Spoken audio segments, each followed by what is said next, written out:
concerne tous. Le gouvernement annonce une réforme des services publics en profondeur et la remise en cause du statut des fonctionnaires avec un objectif budgétaire. 120 000 suppressions de postes sur le quinquennat qui l'emportent sur les objectifs d'amélioration de la qualité des services ainsi que de leur meilleure adéquation aux évolutions et attentes des usagers. Lorsque les agents publics se mobilisent de façon historiquement unitaire pour la première fois depuis 10 ans et manifestent sur l'ensemble du territoire les 10 octobre 2017, 22 mars 2018 et aujourd'hui le 22 mai 2018, c'est pour les services publics et pour l'emploi public, le statut protecteur pour les usagers, le pouvoir d'achat, les conditions de travail. Il ne s'agit pas uniquement, comme d'aucuns essaient de le faire croire, d'une mobilisation sectorielle et catégorielle de privilégiés qui souhaiteraient voir préserver leur statut et leurs avantages. Il s'agit d'empêcher les attaques sans précédent du gouvernement contre les agents publics, avec un ensemble de mesures négatives en matière de pouvoir d'achat notamment. Il s'agit surtout de défendre les services publics et les valeurs qu'ils incarnent, laïcité, égalité, gratuité, indépendance, solidarité, ainsi que le modèle social public. Les missions de la fonction publique, hôpitaux, écoles, préfectures, services des impôts, tribunaux, crèches, EHPAD, font partie du paysage à tel point qu'il semble aller de soi qu'ils rendent les services qu'on attend d'eux de la meilleure façon possible. Ils emploient aujourd'hui une personne active sur 5. La transformation publique par le gouvernement, c'est supprimer 120 000 postes. Concrètement, c'est baisser les dépenses publiques, certes, mais c'est aussi et surtout voir disparaître les services publics de proximité, sous-préfecture, préfecture, tribunaux d'instance, hôpitaux, services des impôts. C'est en conséquence devoir se déplacer pour faire des démarches administratives, avec les coûts que cela induit.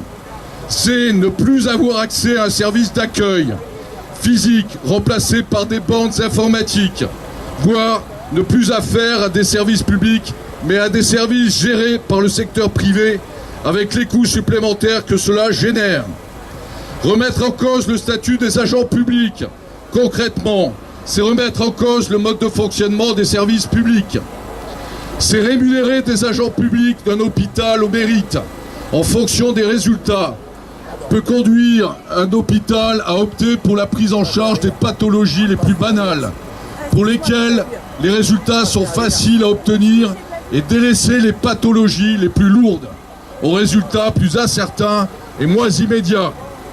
Abandonner certaines missions qui n'apparaîtraient pas essentielles pourrait conduire, par exemple, à confier au secteur privé la gestion des activités culturelles, comme les musées ou les bibliothèques, quitte à ce que leur accès ne soit plus gratuit ou que le montant du droit d'entrée augmente significativement, ou encore que toutes les catégories de public n'y aient pas accès.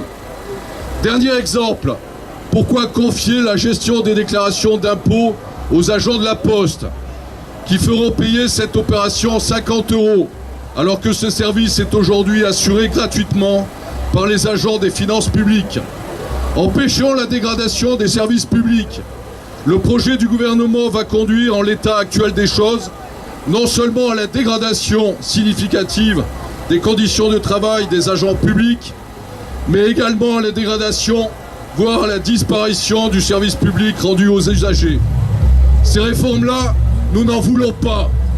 Il nous paraît indispensable que le gouvernement entende les réels besoins des citoyennes et citoyens qui réclament plus de proximité et plus de relations humaines.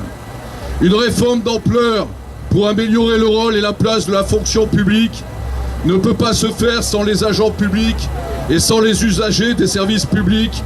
Elle ne peut qu'échouer si elle se fait contre les agents publics et contre les usagers. La fonction publique n'a pas vocation à faire des profits, mais nous apporter des services. La fonction publique doit assurer l'égalité des droits des usagers sur tout le territoire. La fonction publique permet d'assurer l'intérêt général et contribue à la cohésion sociale et territoriale. C'est en défendant nos droits, nos statuts et nos missions que nous défendons pour nous tous un modèle social basé sur la solidarité. Aujourd'hui, la mobilisation est importante pour dire stop au gouvernement pour cette politique de destruction, de privatisation et de paupérisation. Le gouvernement doit entendre nos revendications. Maintien du statut général de la fonction publique, augmentation générale des salaires, recrutement en emploi statutaire et non contractuel pour un service public républicain au service de la population. Non à la privatisation comme ils veulent faire à la SNCF où les cheminots résistent tous ensemble. Avec leurs organisations, nous continuerons tous ensemble pour gagner sur nos revendications. Merci camarades. Bravo.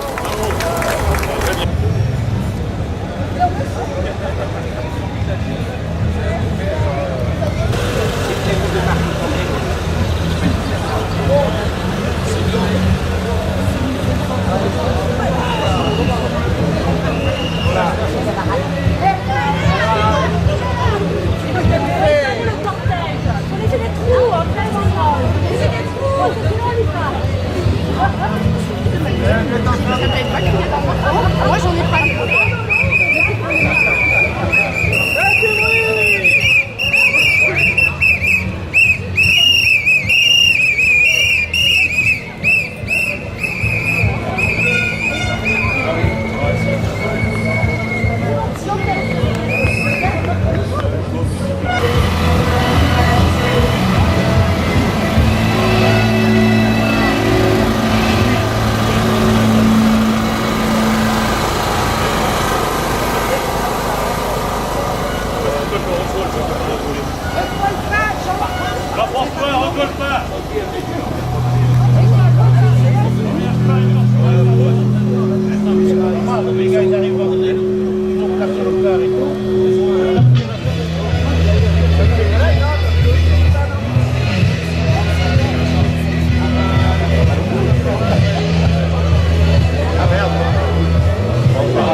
Il y a du monde.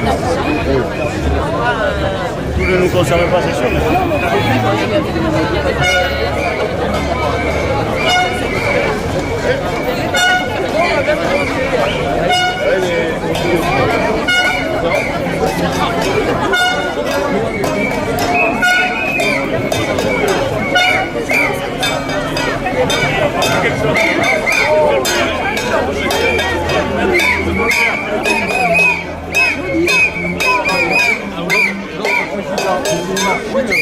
Et regarde où tu marches, quoi.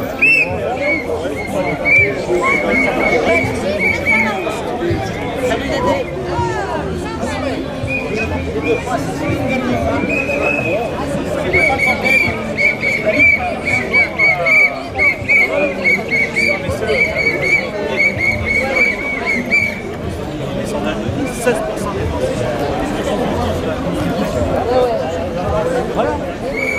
Y el salario